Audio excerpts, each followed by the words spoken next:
As you're examining the health of your meeting, frequently when we hear that meeting attendance is declining, there are some easy scapegoats.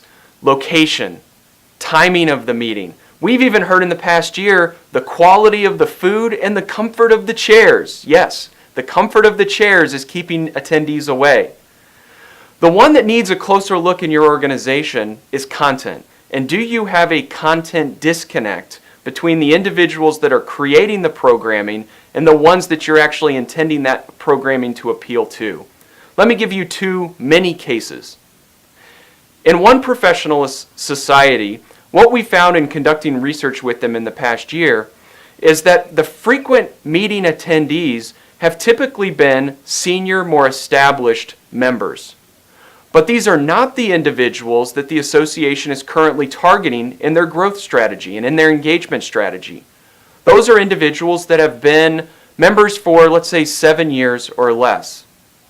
But when we asked those 7 years or less, those newer and younger members, about their meeting experience, the first thing that we found was that you really only have one shot at showing them the value of your meeting.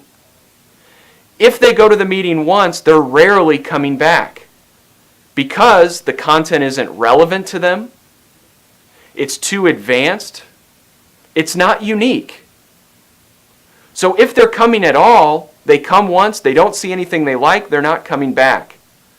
Well, doing a deeper analysis, what we found was that content programming was being created by your mainstays, your loyalists, the ones that are coming every year. Those senior, more established professionals who, surprise, want more advanced content. That's a content disconnect, and it's keeping your target audience away from your annual meeting.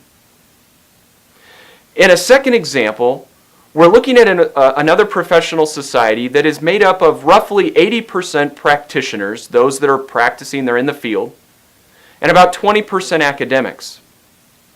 But when we look at the content offered at their annual meeting, what we found was almost the complete opposite.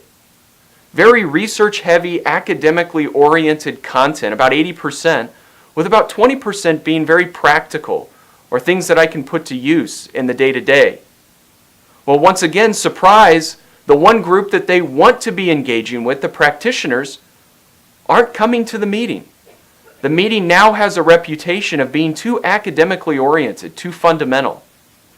And that group is now shrinking for the association. Their one critical engagement point throughout the course of the year is their annual meeting.